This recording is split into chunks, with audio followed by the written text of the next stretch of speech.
الحمد لله وكفى وسلام على عباده الذين اصطفى أما بعد প্রিয় দর্শক আরো একটি ভিডিওতে আপনাদেরকে স্বাগতম।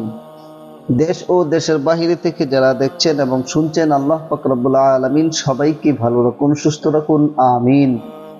প্রিয় দর্শক, আজকের ভিডিওতে আমি আলোচনা করব ঈদুল আজহার রাতের ফজিলত ও দোয়া সম্পর্কে। অর্থাৎ ঈদুল আজহার রাতের এত ফজিলত এবং এমন কিছু দোয়া রয়েছে যে ফজিলত জানলে, যে দোয়াগুলো জানলে আপনার চোখ খুলে যাবে ইনশাআল্লাহ। অত্যন্ত গুরুত্বপূর্ণ দোয়া ও ফজিলত সম্পর্কে আজকের ভিডিওতে আলোচনা করব।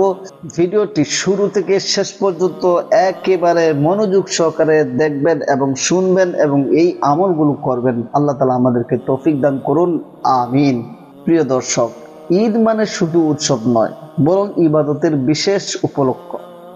আজ আমরা জানব ঈদুল আজহার রাতের ফজিলত ও কিছু গুরুত্বপূর্ণ দোয়া, যা আল্লাহর রহমত লাভের অসাধারণ সুযোগ।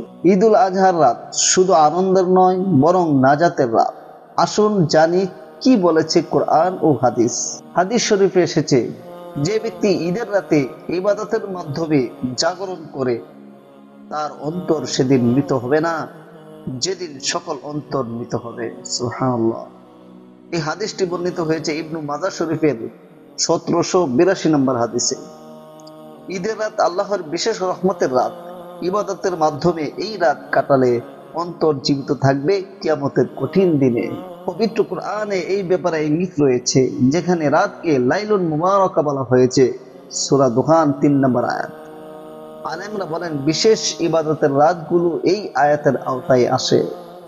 ঈদুল আজহার রাত এমন এক বরকতময় রাত, যেখানে নফল নামাজ, দোয়া ও ইস্তিগফার আল্লাহর দরবারে বিশেষভাবে কবুল হয়।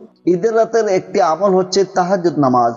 পবিত্র কোরআনে আল্লাহ বলেছেন, রাতের কিছু অংশে তাহাজ্জুদ পড়ো, এটা তোমার জন্য নফল।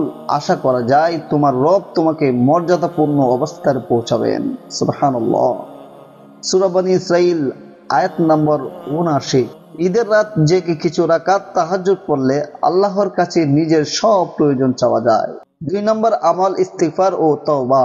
আল্লাহ তাআলা বলেন, তারা শেষ সাথে ক্ষমা প্রার্থনা করে। সূরা জারিয়াত ১৮ নম্বর আয়াত। এই রাতেই আল্লাহ বলেন, কোন গুনাহ ক্ষমা চাইবে, আমি মাফ করে দেব।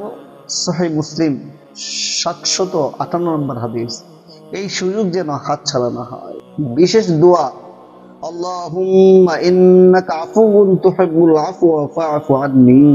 এই দোয়াটি ঈদের রাতেও পড়ুন, কারণ এই রাতে ক্ষমা প্রার্থনা করলে কবুল হওয়ার সম্ভাবনা অনেক বেশি।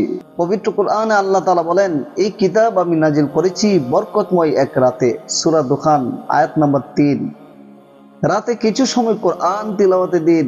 এটি হৃদয়কে নরম করে, নেকি বাড়ায় এবং আল্লাহর রহমত টেনে আনে। সুবহানাল্লাহ।